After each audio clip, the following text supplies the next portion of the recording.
एक समय की बात है। गोकुल नाम की सोसाइटी में एक परिवार रहने आया। वो लोग उस सोसाइटी में नए नए ही आए थे। उस परिवार में राहुल, सविता और उनका 10 साल का एक बेटा भाविक रहता था। जैसे ही भाविक सोसाइटी के गेट के बाहर तक पहुंचता है, तभी से ही अपने सवाल जवाब शुरू कर देता है। वाह पापा, ये कितनी सुंदर सोसाइटी है। क्या हम इसी सोसाइटी में रहेंगे? हाँ हाँ बेटा, हम लोग इसी सोसाइटी में रहेंगे। देखो तो हमारा भाविक कितना खुश नजर आ रहा है। अब तो मेरे यहाँ पर नए नए दोस्त बनेंगे, ना मजा आएगा। हाँ हाँ बेटा, बहुत मजा आएगा। चलो अब अंदर चलो। जैसे ही वो लोग सोसाइटी के अंदर कदम रखते हैं, तभी जोर जोर से हवा चलने लगती है और भाविक को कुछ अजीब सा महसूस होने लगता है। मम्मी देखो तो, हमारे आते ही ये कितनी जोरों से हवा चलने लगी है। मुझे कुछ अजीब सा भी लग रहा है। नहीं बेटा, ये बस तुम्हारा वहम होगा। बच्चा समझकर सविता भाविक की बात को नजरअंदाज कर देती है। वो लोग अपने फ्लैट पर पहुंचते हैं। चलो चलो, अब आप दोनों जल्दी से फ्रेश हो जाओ, सोने का समय हो गया है। हाँ, क्योंकि कल मुझे इंटरव्यू के लिए भी जाना है। भाविक, राहुल और सविता कमरे में जाकर सो जाते हैं। ऐसे ही चलते चलते उन्हें 1 महीना बीत जाता है। एक दिन राहुल का बॉस उसे ऑफिस के काम से सूरत जाने को कहता है। ये तो कितनी अच्छी खबर है। मैं ये बात सोसाइटी जाकर सविता और भाविक को बताऊंगा, तो वो दोनों भी बहुत खुश हो जाएंगे। राहुल घर जाकर ये बात सविता और भाविक को बताता है। सविता, ओ सविता, कहाँ हो तुम? तुम्हें एक खुशखबरी देनी है। अरे हाँ हाँ, क्या हुआ? इतना क्यों चिल्ला रहे हैं आप? हाँ पापा, क्या हुआ? आप इतने खुश क्यों नजर आ रहे हो? अरे खुश ना हो तो क्या करूं, बात ही ऐसी है। अब आप बताएंगे भी, क्या बात है? मुझे मेरी नौकरी की तरफ से सूरत ले जा रहे हैं। बहुत बड़ा प्रोजेक्ट है। अगर सब अच्छे से हो गया तो क्या पता वहाँ से आने के बाद मेरा इंक्रीमेंट भी हो जाए। अरे वाह, ये तो बहुत अच्छी खबर है। वाह पापा, आप तो सूरत जा रहे हो। मैं भी जाऊंगा, मैं भी जाऊंगा। बेटा, मैं तुम्हें अपने साथ नहीं ले जा सकता। और सविता, तुम मेरा सामान पैक कर दो। मुझे आज ही रात 12 बजे तक निकलना है। मैं बस कुछ ही दिनों के लिए जा रहा हूँ। सविता राहुल का सामान पैक कर देती है और राहुल उसे रात 12 बजे सूरत के लिए निकल जाता है। चलो भाविक, अब तुम भी जल्दी से दूध पीकर कमरे में सोने चलो। ठीक है मम्मी। सविता और भाविक अपने कमरे में चले जाते हैं। सविता तो सो जाती है, मगर भाविक को नींद नहीं आती। बहुत तेज बारिश होने लगती है। भाविक बालकनी में जाकर खड़ा हो जाता है और बारिश के मजे लेने लगता है। वाह, कितना सुंदर नजारा है। भाविक की नजर अचानक सामने वाले फ्लैट पर पड़ती है, तो वहाँ एक मोमबत्ती जल रही होती है। ये क्या है? ये सामने से कैसी रोशनी दिखाई दे रही है? ऐसा लग रहा है जैसे कोई मोमबत्ती जली हुई हो। अगर जब से हम यहाँ आए हैं तब से तो ये फ्लैट बंद पड़ा है। भाविक को फिर अचानक से एक औरत चलती हुई दिखती है। अरे ये औरत कौन है? कहीं यहाँ कोई भूत तो नहीं? मम्मी, मम्मी, भूत, भूत, मम्मी, मम्मी बचाओ, मुझे बचाओ। क्या हुआ बेटा, क्या हुआ? तुम इतना क्यों घबरा रहे हो? मम्मी, वो भूत, भूत। क्या बोले जा रहे हो तुम? ठीक से बोलो, मुझे कुछ भी समझ में नहीं आ रहा है। मम्मी, मुझे नींद नहीं आ रही थी तो मैं बालकनी में जाकर खड़ा हो गया और बारिश देखने लगा। तभी मैंने सामने के फ्लैट में जलती हुई मोमबत्ती देखी और एक औरत को देखा। नहीं बेटा, ये भूत वूत कुछ नहीं होता। ये तुम्हारे मन का वहम है।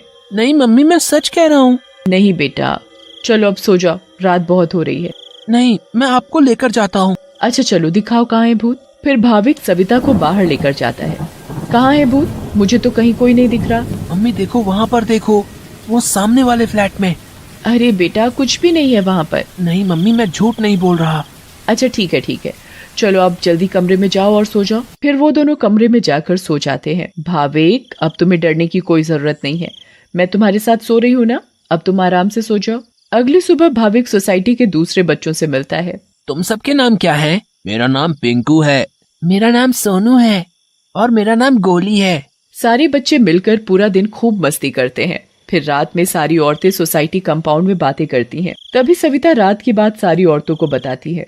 दूसरी ओर भाविक और उसके सारे दोस्त लुका छुपी खेल रहे होते हैं। पिंकू गिनती करना शुरू कर देता है। तभी सारे बच्चे इधर उधर छिप जाते हैं, मगर भाविक खेल खेल में अपने फ्लैट के सामने वाले फ्लैट के दरवाजे तक पहुंच जाता है। उसे ये पता नहीं होता कि ये वही फ्लैट है जिसमें कल रात उसने एक औरत को जलती हुई मोमबत्ती के साथ देखा था।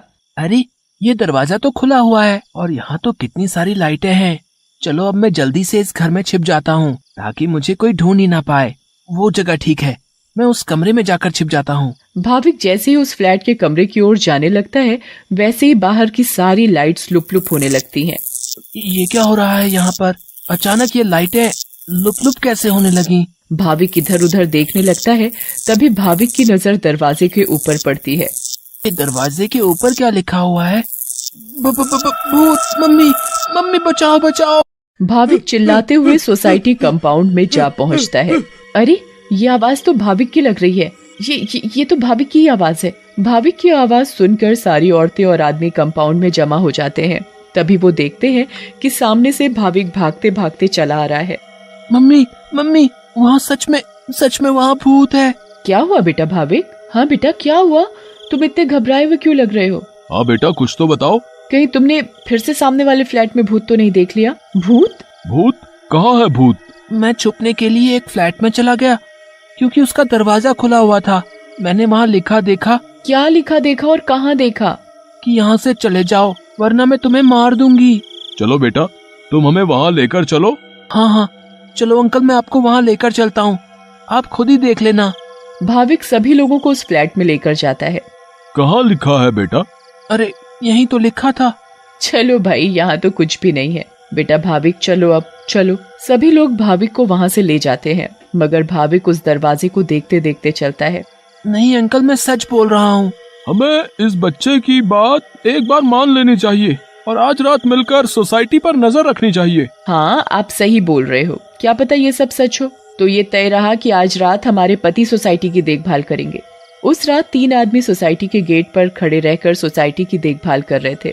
मुझे जरा बाथरूम जाना है, मैं बस अभी जाकर आता हूँ। हाँ ठीक है, तुम होकर आओ। क्या हुआ जी? गुड्डू को बहुत डर लग रहा है और वो बोल रही है कि आप ही उसे सुलाएंगे, तो आप जरा ऊपर आकर उसे सुला जाएंगे? ठीक है, अभी आता हूँ। दूसरा आदमी पहले आदमी से बोलता है।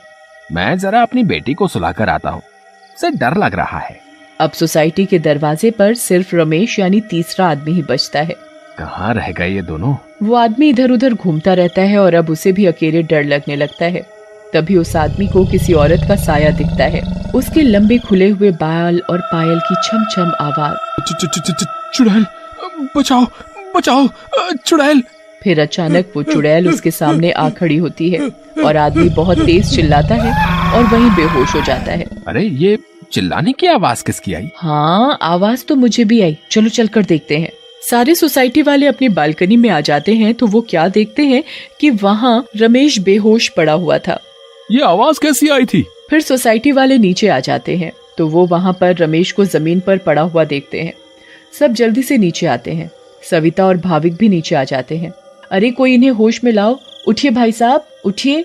फिर कुछ ही देर में रमेश को होश आता है और वो सारी बात सोसाइटी वालों को बताता है जो उसके साथ कुछ देर पहले हुई थी।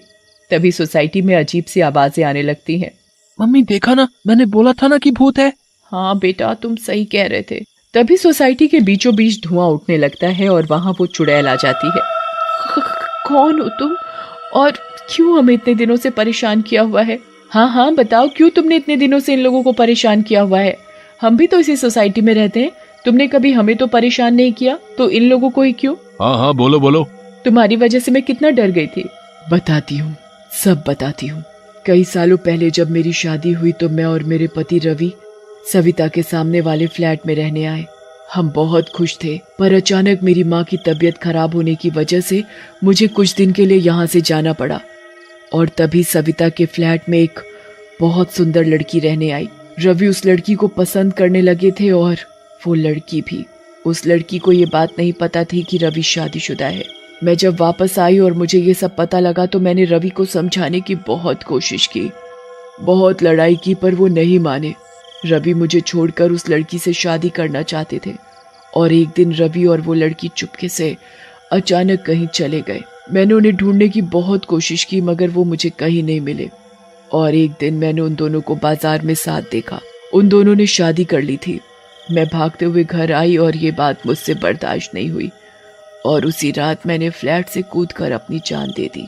और उस दिन से इस फ्लैट में किसी को रहने नहीं देती जिसमें सविता और उसका परिवार रहता है। हमें बहुत दुख हुआ सुनकर जो भी तुम्हारे साथ हुआ, पर इसमें मेरे और मेरे परिवार का क्या कसूर है? हाँ आंटी, आप तो अच्छी आंटी हो, ऐसे कैसे कर सकती हो? चुड़ैल भाविक की मासूमियत देखकर पिघल जाती है। ठीक है, अब मैं तुम लोगों को कभी परेशान नहीं करूंगी। ऐसा कहते ही वो चुड़ैल हवा में गायब हो जाती है और कभी किसी को परेशान नहीं करती।